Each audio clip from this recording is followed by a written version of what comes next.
जय श्री कृष्ण। दोस्तों, आप सबका स्वागत है कृष्ण स्पायरर पर। यह चैनल हमारा और आपका है, जहां हम भगवत गीता के गहरे संदेशों को जीवन की घटनाओं से जोड़ते हैं। दोस्तों, थोड़े दिनों पहले महाकुंभ में कुछ दुर्भाग्यपूर्ण घटनाएं हुई। ये घटनाएं केवल एक संयोग मात्र नहीं है, बल्कि हमारे कर्म और प्रकृति के बीच टूटते संतुलन का प्रतीक है। आज की इस वीडियो में हम इन घटनाओं को गीता के ज्ञान से समझने की कोशिश करेंगे, तो अंत तक हमारे साथ बने रहिए। सबसे पहले महाकुंभ के महत्व को समझते हैं। महाकुंभ कोई साधारण मेला नहीं, बल्कि यह आत्मा की शुद्धि और मोक्ष की कामना का सबसे बड़ा धार्मिक आयोजन है।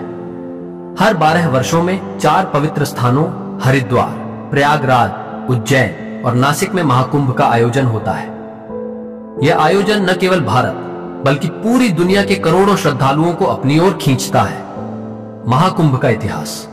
महाकुंभ की परंपरा हजारों वर्षों पुरानी है। यह आयोजन समुद्र मंथन की उस कथा से जुड़ा है जिसमें अमृत प्राप्ति हुई थी। आध्यात्मिक महत्व। महाकुंभ का मुख्य उद्देश्य आत्मा की शुद्धि और जीवन के कर्मों का परिशोधन करना है। इसे मोक्ष प्राप्ति का एक माध्यम माना जाता है, समाज को जोड़ने का माध्यम। महाकुंभ न केवल व्यक्तिगत बल्कि सामूहिक आध्यात्मिकता का प्रतीक है। यह एक ऐसा आयोजन है जहां धर्म और संस्कृति के मूल्यों का आदान प्रदान होता है। लेकिन क्या आज हम महाकुंभ के वास्तविक उद्देश्य को समझ पा रहे हैं, या हमने इसे भी अपने कर्मों से दूषित कर दिया है? महाकुंभ में जो घटनाएं हुई वे चिंताजनक है। भीड़ प्रबंधन की कमी। लाखों लोगों की भीड़ ने आयोजन को मुश्किल बना दिया। सीमित स्थानों पर भारी भीड़ के कारण भगदड़ जैसी स्थिति उत्पन्न हो गई। पर्यावरणीय नुकसान। महाकुंभ के दौरान गंगा और आसपास की नदियों में प्रदूषण का स्तर तेजी से बढ़ गया। पूजा सामग्री, प्लास्टिक और अन्य कचरे ने नदियों को दूषित कर दिया। सुरक्षा की अनदेखी।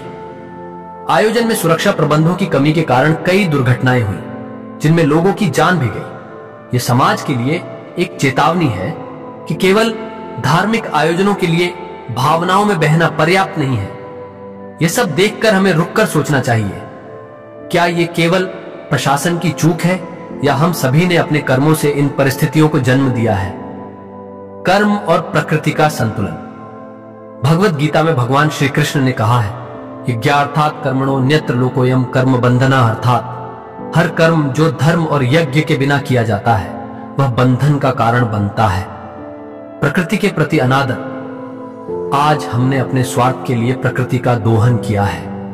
नदियों को प्रदूषित करना, पेड़ों को काटना और पर्वतों को खोदना आम हो गया है। ये सभी कर्म प्रकृति के संतुलन को बिगाड़ रहे हैं। मानव का अहंकार। जब मनुष्य स्वयं को प्रकृति से ऊपर मानने लगता है तो यह अहंकार उसे गलत रास्ते पर ले जाता है। परिणाम स्वरूप प्राकृतिक आपदाएं। महाकुंभ की घटनाएं इस असंतुलन का परिणाम है। गंगा जैसी पवित्र नदियों को हम प्रदूषित करते हैं और फिर मोक्ष की कामना करते हैं। यह विरोधाभास हमारे कर्मों का परिणाम है।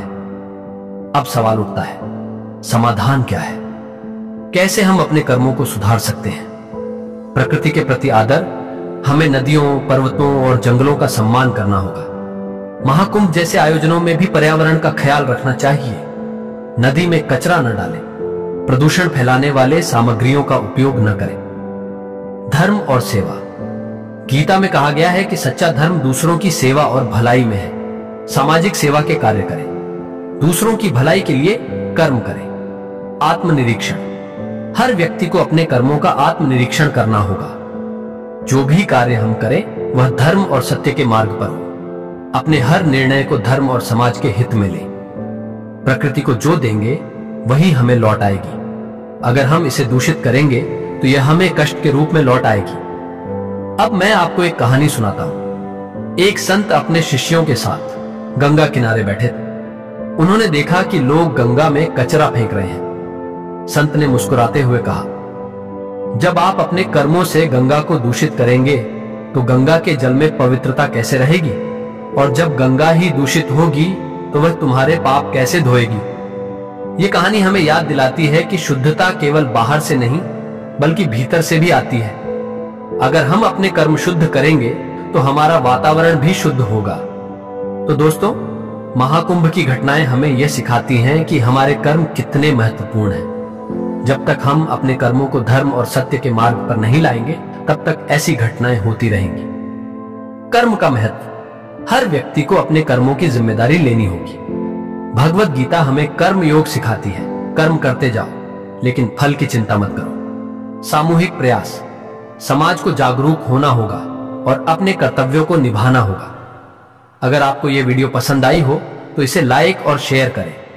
अपने विचार नीचे कमेंट में जरूर बताएं और हमारे चैनल को सब्सक्राइब करना न भूलें। जय श्री कृष्ण। अगली बार फिर मिलेंगे एक नए विषय के साथ।